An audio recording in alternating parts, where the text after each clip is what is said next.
And with that, it's my pleasure to introduce Mariusz Maziarz, who's going to talk to us about causal pluralism, evidential pluralism, and decision making. Thank you for accepting my talk. And I would like to, I'd like you to all imagine that possibly when medical researchers talk about causation, they have different things in mind. So possibly sometimes they talk about A mechanistically causing B, and sometimes they say that A difference-makingly causes B, or possibly correlationally causes B. So that there are different concepts of causality in medicine, or at least there are different concepts used to distinguish causal and non-causal relations in medicine, so that overall medicine is a causally pluralist discipline.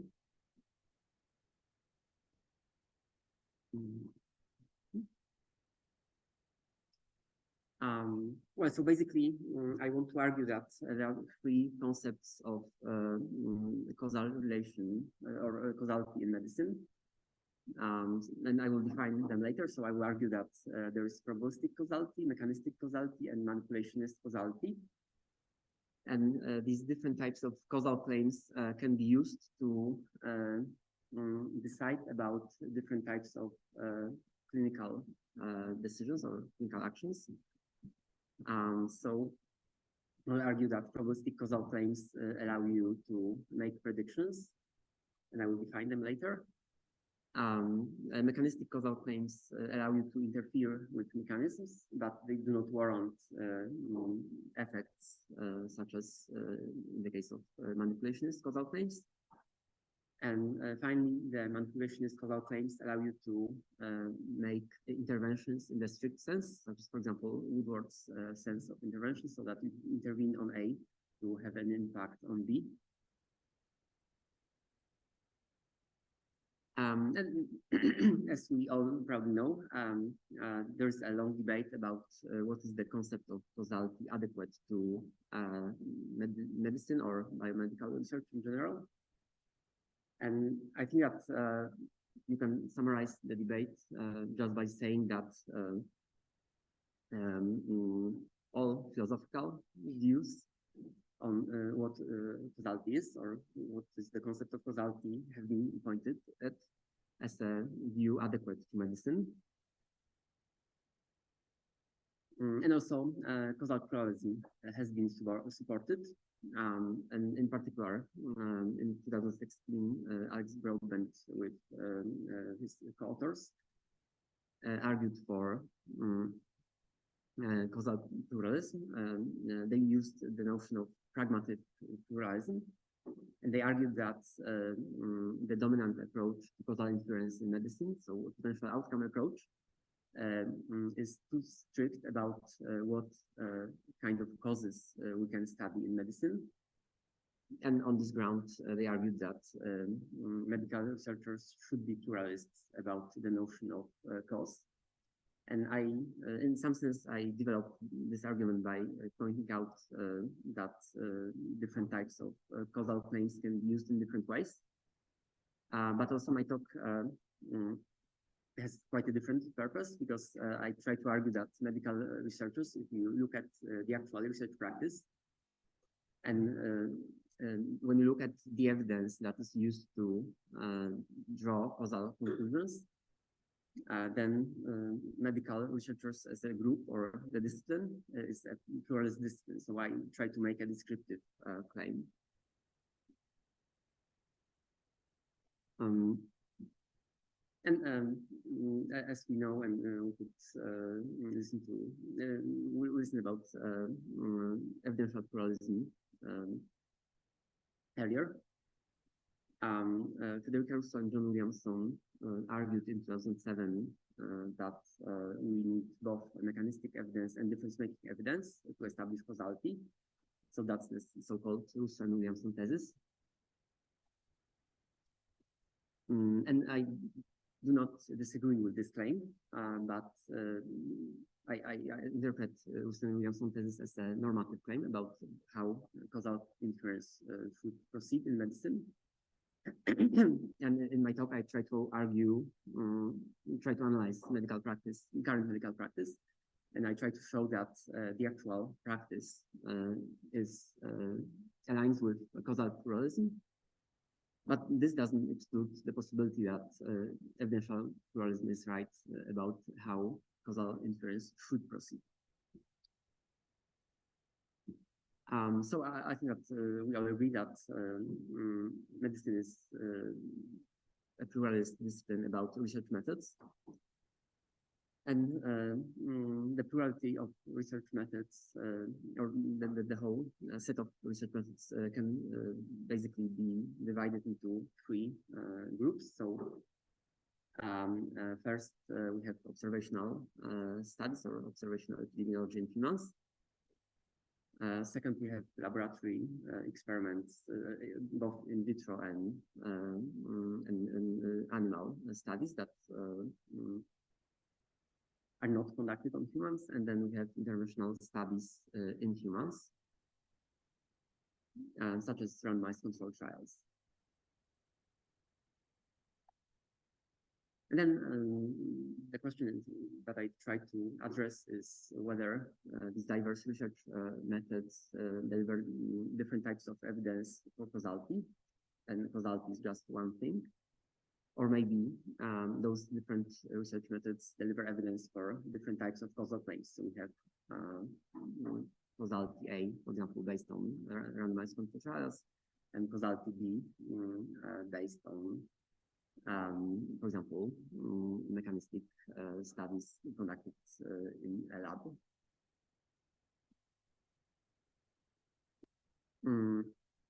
So comparing my position of epistemic causal pluralism, or pluralism about the concept of cause, with evidential pluralism. Evidential pluralism says that there is just one concept of causality, or remains silent, actually, because, so John believes that there is one concept of causation, but Federico Caruso developed a pluralistic position called mosaic.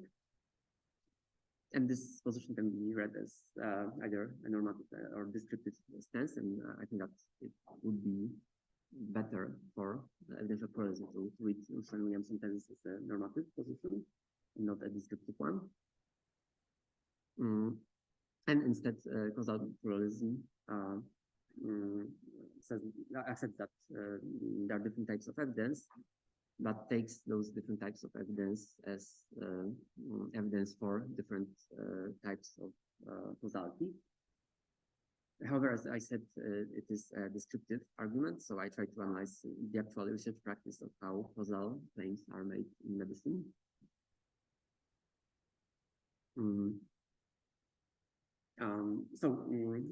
If I would like to argue for a normative view, I would say that, for example, as Vanderbilt, Broadbent, and Pierce argued that one notion of causality limits research, and therefore researchers should use different concepts of causality. But I instead argue for that causal pluralism is a descriptively adequate position. So I argue that researchers use different concepts of causality to distinguish causal and non-causal relations. And possibly different types of causal relations exist in different domains. So, for example, in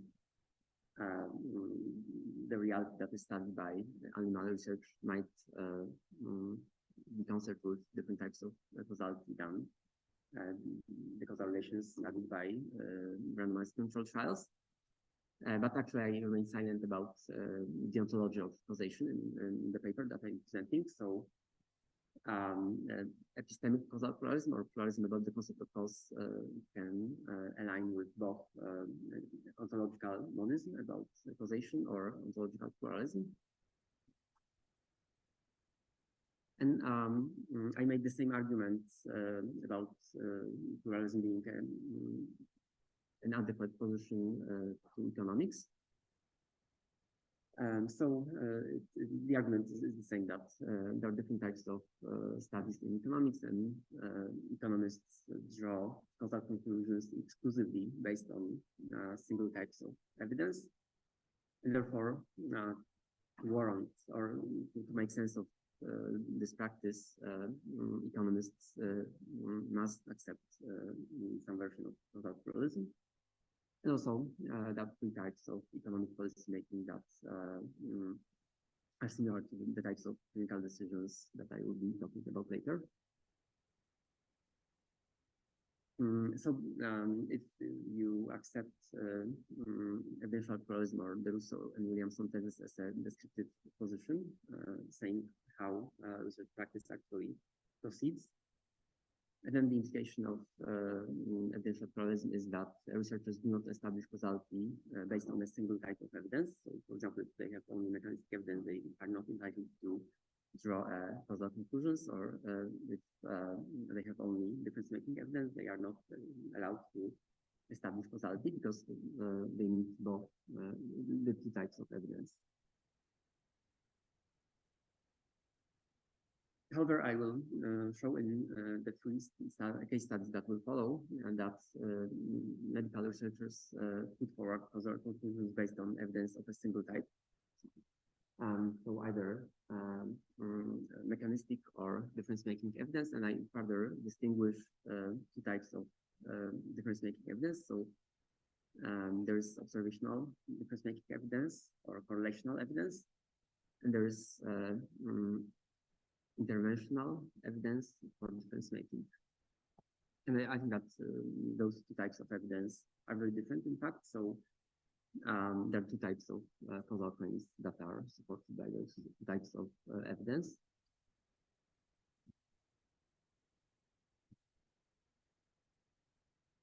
So as I said previously, evidence for causality can be broadly divided into three types of research in medicine. So we have interventional studies, observational studies, and basic or laboratory research. And let's go with the case studies. The first case study is an example of observational epidemiology.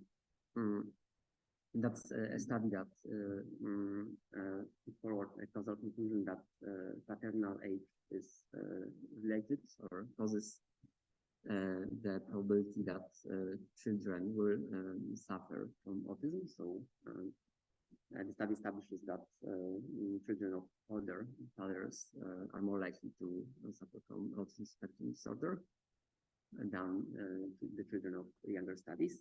And of course, that's the kind of topic that we expect that there will never be interventional studies because it would be unethical to intervene, and also invisible, but let's focus on the unethical part.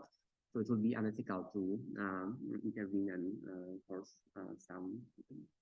force the interventional group to have children earlier than the control group.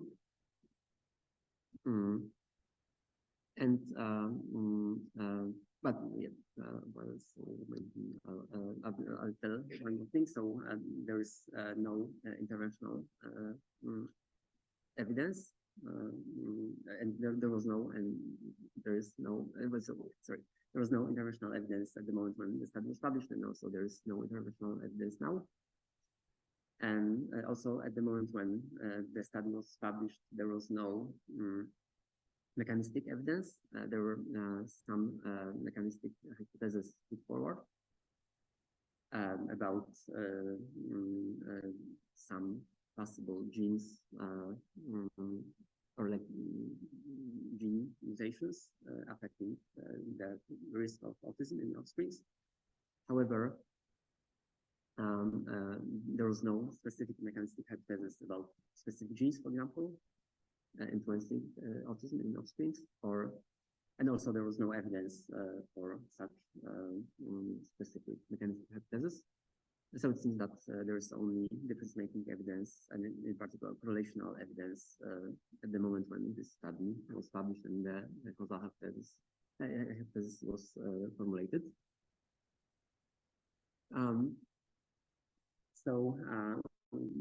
The study basically tried to find partial correlation between father's age and the probability of offspring suffering from autism. And the researchers used three control variables. So they added three confounders to their regression, and also they so that's this equation.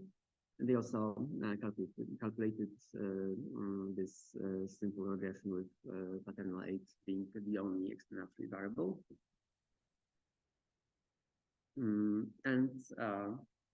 I will just briefly mention Patrick Sapi's prima facie definition of probabilistic causality and the fully-fledged definition. So prima facie definition takes into account only the probability of two events. So it's probability of event A and B, and A conditional on event B happening. And there's a fully-fledged definition that takes into account also omega, so all other events. So conditions probability of A on all other events or events being constant. And in the paper, I tried to introduce from this discussion of the dimensionality of model from econometrics. So I argue that in principle, you can establish international causality or causality understood in terms of, for example, Woodward's probability in the model. So, for example, if you have four explanatory variables, you can say that in the four-dimensional model, you can establish manipulability. However, because the actual world has more dimensions, in the sense that there can be some other confounder that is the common cause for both explanatory variables and the explanates, and therefore you cannot establish manipulability based on observational studies. And for this reason, you cannot interpret this study as evidence that for decision, for example, to have to decide to have children earlier in life, because it might be that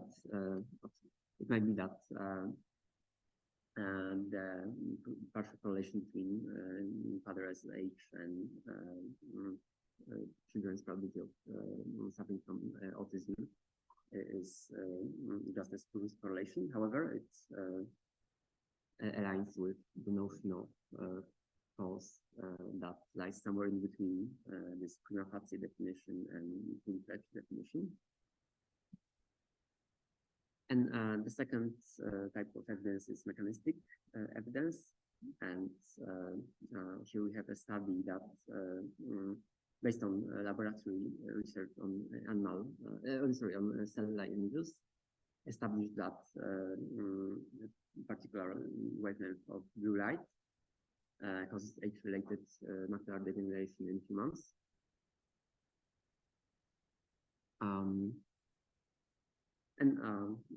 Here we have also some philosophers claiming that causality can be understood as a relation produced by mechanisms.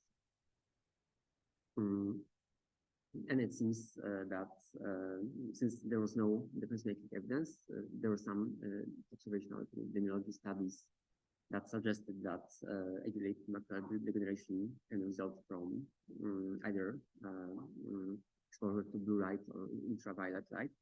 So this evidence from epidemiological studies was not conclusive. And for this reason, to be entitled to draw this causal conclusion that the researchers drew, they needed to accept some version of mechanistic view on causality that identifies causality with mechanisms. For otherwise, they could not draw causal conclusion.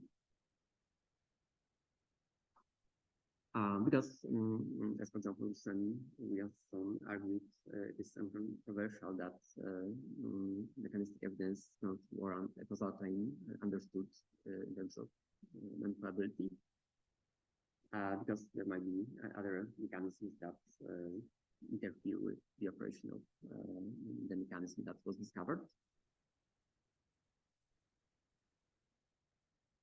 And the third case study is a randomized controlled trial. However, it is a specific type of trial that tried to study the side effects and not the efficacy of the drug. So that's in particular, it's a trial focusing on rosnilimab.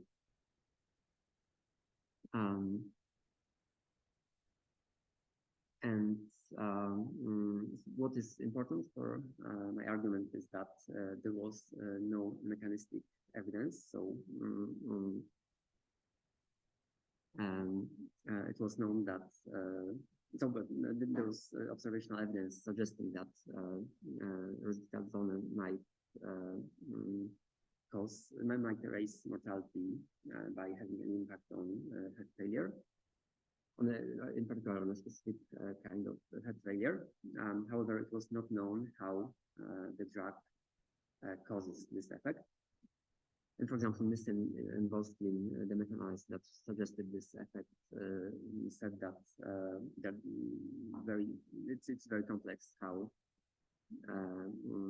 PPAR agonists work, and they suppress and activate several genes, so that at the moment when the study was published, it was not known what kind of mechanism could operate, and also there was no evidence from laboratory research in support of any of those mechanisms.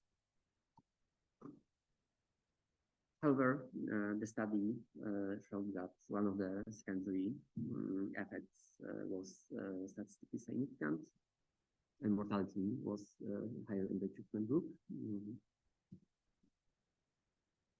And when you think about what kind of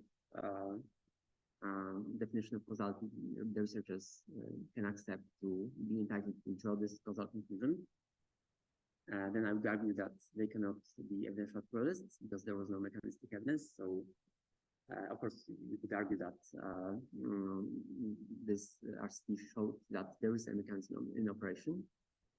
However, I think that we should distinguish between there is evidence for any mechanism operating and there is evidence for a specific mechanism. So there was no evidence for a specific mechanism operating and linking the treatment with higher mortality.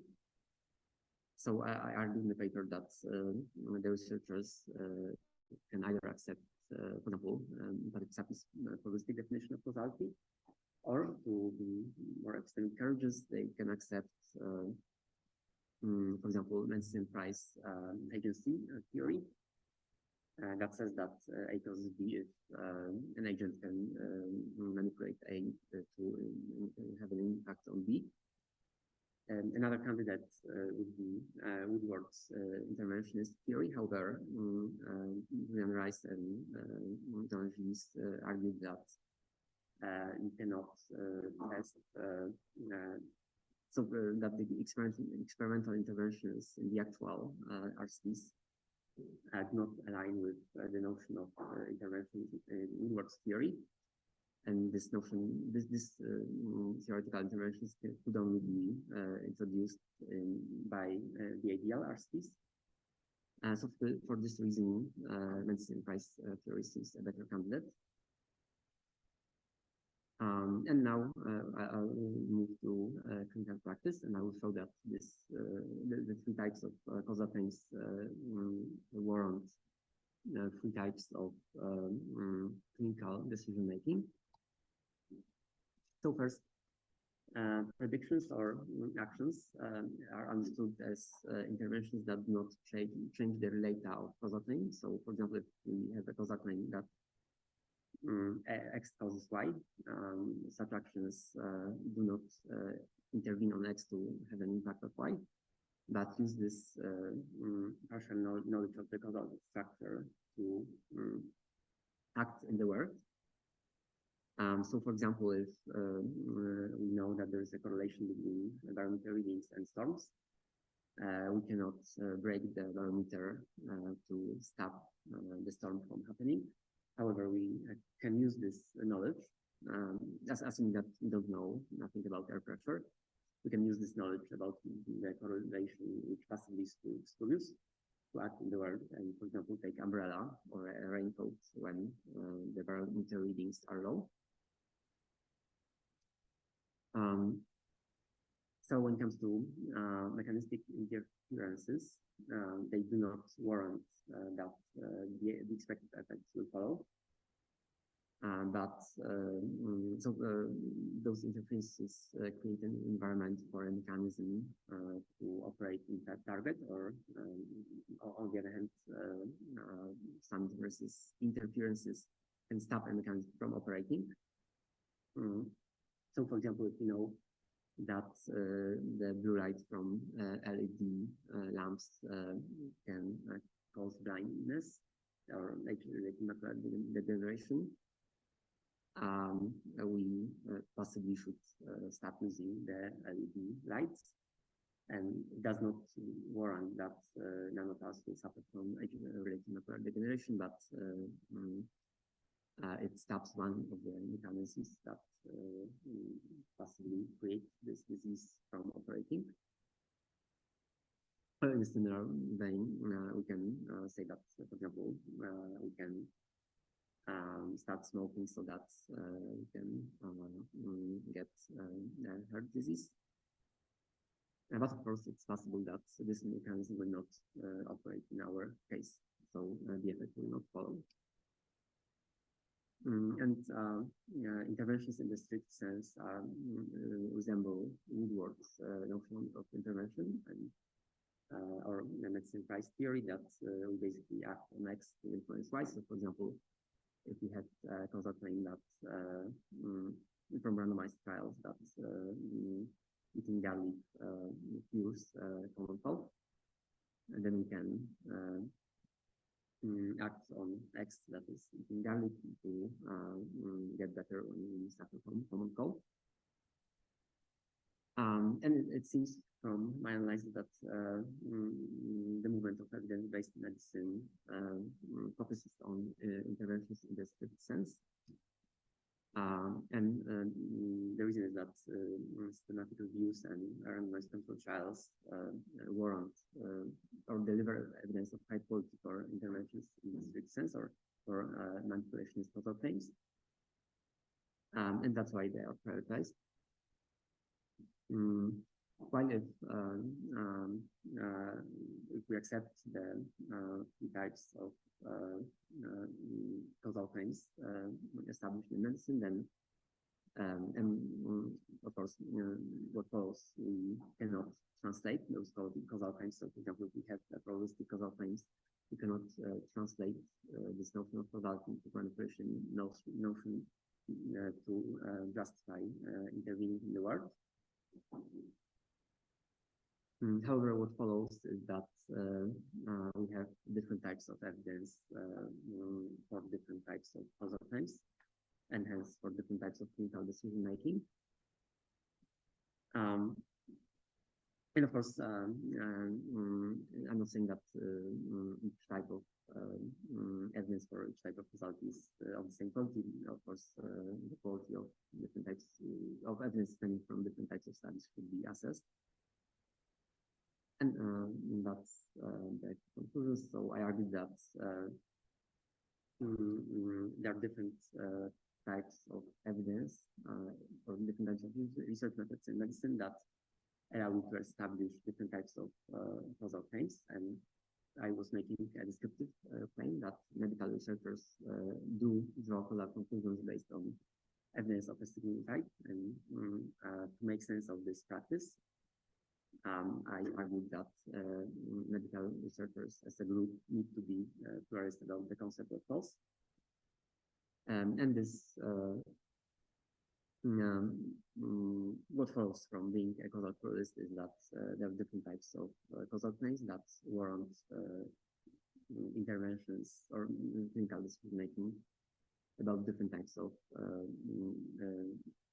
acting in the world. So you can have actions, mechanistic interferences, and interventions in the strict sense. Thank you for your attention.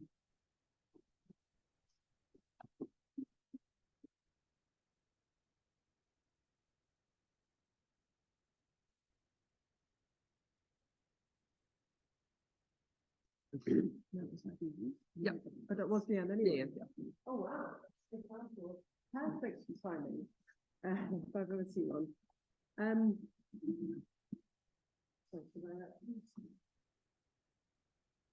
out of training with a partial online audience. Thank you very much, Mariusz. So same procedure as before. Please go ahead, John. Thanks very much, Mariusz, for the talk. So I'm interested in this claim that you made that these studies are kind of descriptively incompatible with evidential pluralism. So I just had a couple of thoughts there. So the first is, I think it's actually pretty rare for a single study to establish causation anywhere. And I think most researchers are pretty reluctant in their studies to say that in their study they have established causation. I think more often what happens is they might say, taking their study into account together with the previous literature on the question, they've studied causation. So one question is, in the studies you gave, do they really establish causation? That's one question. And then the second one is, it doesn't seem as if having evidence from one particular kind of evidence in the sense of just association studies, that's compatible with evidential pluralism, that if you've got enough high quality association studies on their own, you can establish causation. Conversely, if you have enough high quality knowledge about mechanisms and you can somehow infer that there must be some net difference making over the mechanism, it's compatible with evidential pluralism that you establish both correlation and mechanism by that one pathway. So I wondered if you could say a bit more about in what way these studies are descriptively incompatible with it. Thanks for this question. Actually, I have two questions, so maybe I will try to respond from the end. So two questions. So I think that, well, so I think that if you accept that associational studies or Dharma simplifiers deliver evidence for the existence of a mechanism, that's true that this practice aligns with evidential pluralism. However, I think that I would say that it would be more useful for researchers if evidential pluralism or the EDM class movement will not make claims. Sure. Thank you. So I would say that it would be more beneficial for evidential pluralism if, or for the research practice, if evidential pluralism will not make this claim, because then you can explain any type of inference with evidential pluralism, and then this normative guidance seems to be washed down. So I would say that it would be better to say that to understand mechanistic evidence in terms of evidence confirming or supporting a specific mechanism and not just evidence for there being a mechanism. Because then, for example, we could imagine that those retroactive prayer studies from the British Medical Journal are replicated, and then we would have to accept that there is a mechanism connecting retroactive prayer with shortening flu hospitalizations. And I suppose that we don't want to make this claim. So I think that it would be better to say that we need to understand the specific mechanism and have evidence for that specific mechanism. And when it comes to the first question, I agree that it's So possibly it's not about establishing causality, but formulating causal hypothesis. And then it could be a second response from evidential pluralists that those are only causal hypothesis and not the causal claim was not established.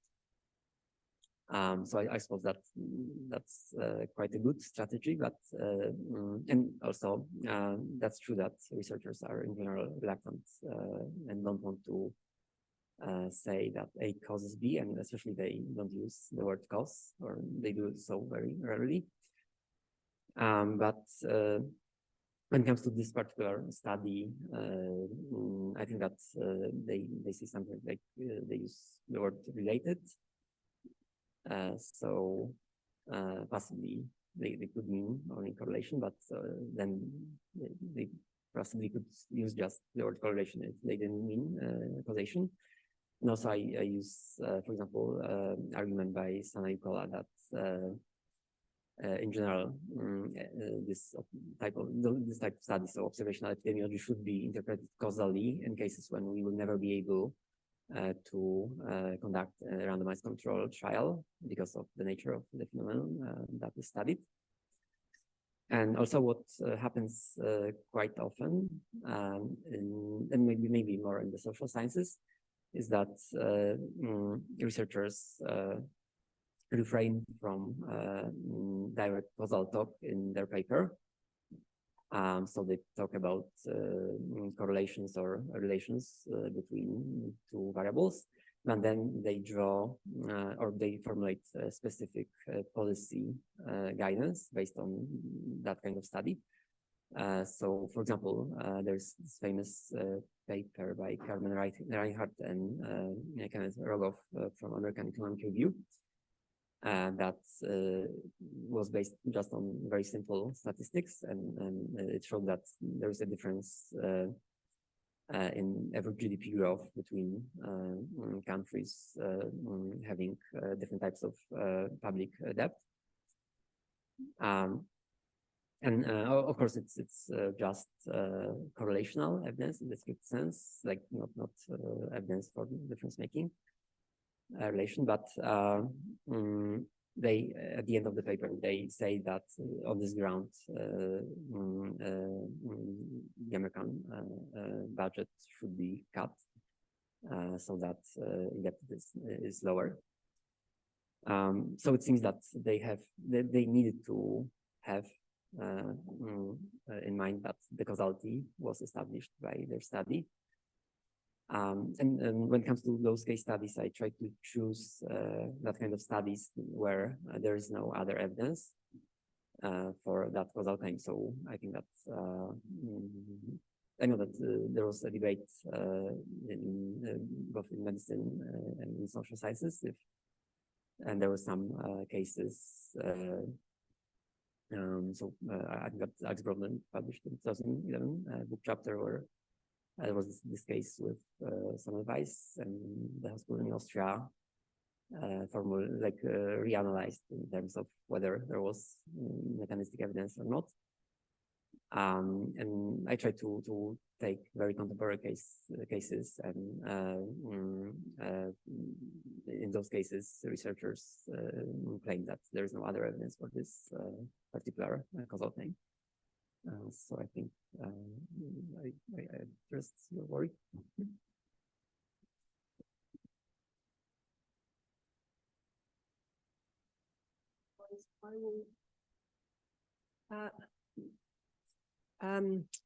Sorry, I'd like to ask a question. So, I mean, this might be a slight.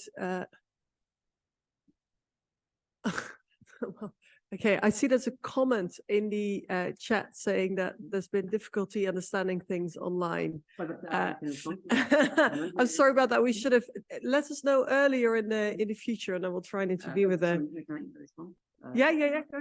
So, well, thanks for this comment. So I'll only tell that this paper will soon be published by the Journal for General Philosophy of Science. So you can just read the paper, and I hope I will convince you to being a causal pluralist. Thank you. Maybe we can put the link to is there an archive deposit of the paper already? Yeah, I can. Yeah, we can maybe put the link in the chat. So I was curious if you are correct to say that we have these, that people are causal pluralists, whether the kind of causal pluralism matters for the kind of interventions that people talk about. So I may have misunderstood some of this, but one thing that occurs to me with the different, right, your different descriptions in terms of strict interventionism, interferences, and predictions was that some of the kind of causal claims you discussed seem quite open to individualist intervention. So, you know, if I don't know, if I were to take some drug, that if I were to become pregnant, might cause problems with my children, you know, it's relatively easy to ask me not to take the drug or not. But other kind of causes seem subject to different kinds of interventions, if any at all, right? So the thought that paternal age results in autism, should I have another child? I mean, there's not all that much I as an individual can do to say, oh, well, you know, I happen to have a partner who is he's not that old, but you know, I'm old already, so he's also old. You know, it's not really open to me to say, I mean, I could say, oh, well, I just need to find some junior man to have this next child with that you can raise. But right, it's not subject to kind of change at the individual level in the same way that perhaps I could decide not to take a particular drug or take a particular drug. But, you know, the kind of interventions, if any, you might need are various kinds of population level interventions, maybe education, maybe cultural change about the age at which we have children, maybe facilitating older childcare. Do you see a link between the kind of causes that you identify and, you know, the actual kind of interventions that and the different levels that people should push for? Or is that just a different discussion? Well, thanks for this question. Well, I must say that I think it is a bit different discussion. So, for example, there's a discussion on the ground of the potential outcome approach, whether, for example, race can be a cause of medical outcomes because we cannot manipulate race. So, and I think that the case of father's age might be a bit similar, that we cannot manipulate father's age in the individual cases. However, I think that we can use this, and even if that's true, because that's so this observational evidence does not exclude the possibility that, for example, well, because I think that in the recent history, people in general have children later in life. And at the same time, we have educational changes and changes in the technologies that may make people more autistic. So, so that there's just a correlation in time, and that is possible. So that's why I argue that you cannot interpret this causal claim in terms of a manipulationist causal claim. But I would say that still this correlational evidence can be used to do something at the societal level. So, for example, the children of older fathers would be screened by a psychologist earlier in life, so that autism spectrum could be discovered earlier and some treatment could be introduced. Yeah, so I think that's my response. Thanks. Thank you. Do you have other questions? Yes.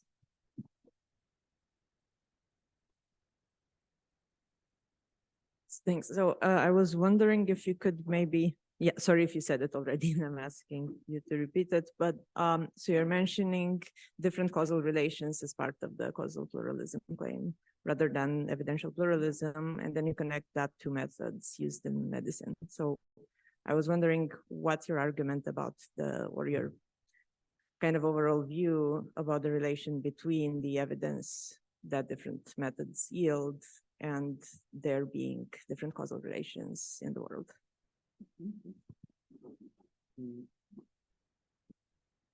Well, thanks for this question. So in this paper and in my talk, I tried to refrain from taking sides about the ontology of causation.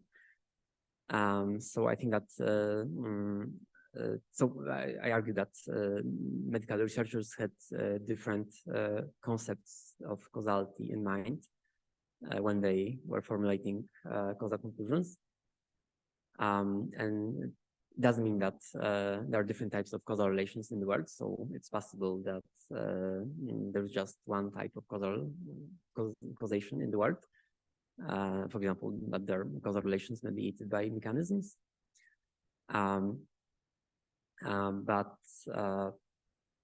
Yeah, and also I think that I didn't make this point that it is usually the case that medical researchers specialize in just one type of research. So those people who conduct randomized controlled trials don't usually do laboratory research. So in this sense, if you infer what someone's view on causality by looking at what they do and what kind of evidence they use to draw causal conclusions, then I would say that individual researchers are causal monists and or need to be causal monists. And so, for example, those people who run RCTs accept some version of manipulationist view on causality, and those who do lab research and draw causal conclusions based on it need to accept some version of mechanistic causality. This argument for causal pluralism is a bit theoretical in the sense that probably there's no researchers who conducts all types of research and draw causal conclusions based on it.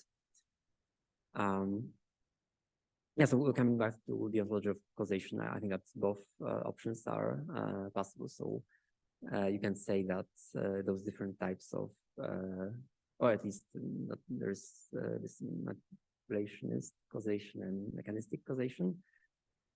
Because I think that it would be difficult to make a claim that probabilistic and manipulationist causation are different things. Yeah, but also you can try to say that there's just one type of causation in the world, and there are different signs or different concepts in use to differentiate causal and non-causal relations. Thank you.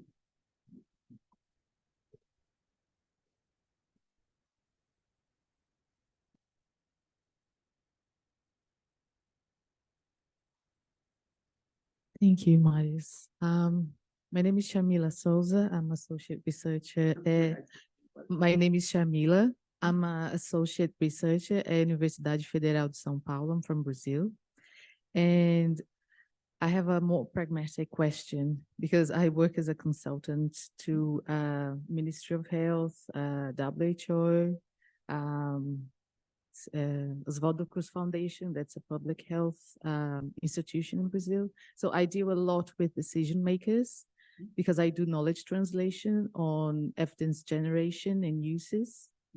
And I was quite interested in, the triangle that you presented, the top bit, which is I just know, because that's the bit that I deal with the most when I'm trying to put together evidence for them, like the whole spectrum of evidence.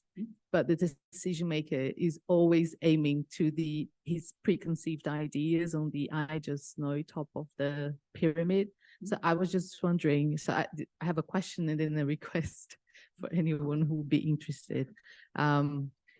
Where would you place within this categorization that you've done, the I just know kind of argument that they're always looking through?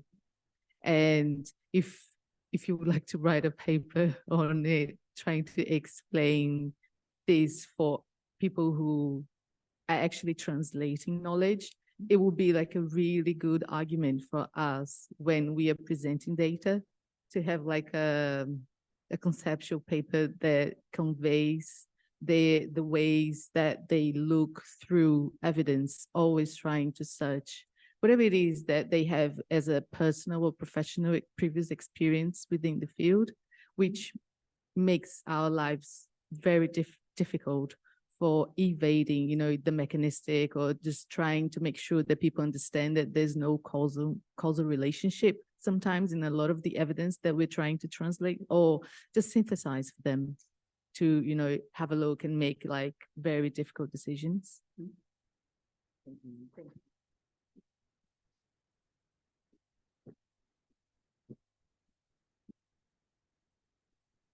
Well, thanks for this question. So of course with this, I just know it was just a joke.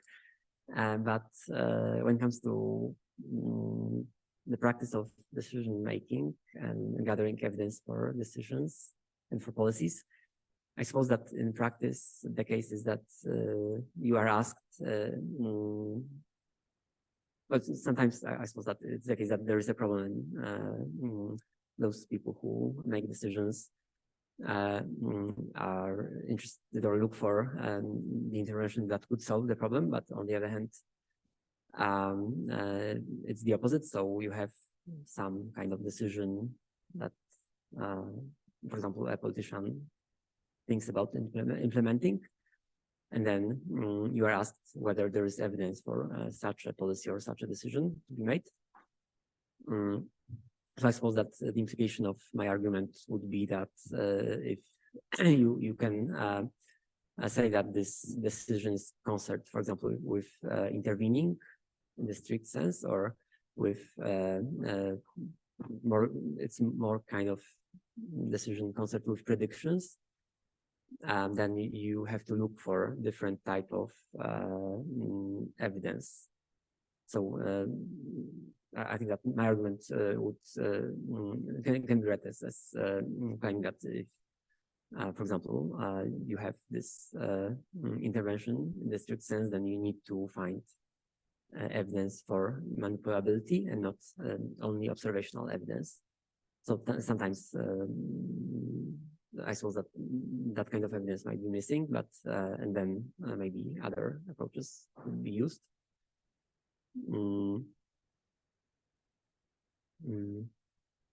Yeah, thanks for the question, and I think we should chat during the break.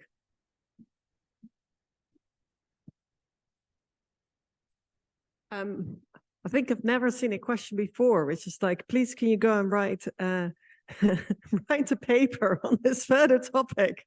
So I think it's a really good good note on which to break for lunch, which we'll do slightly early.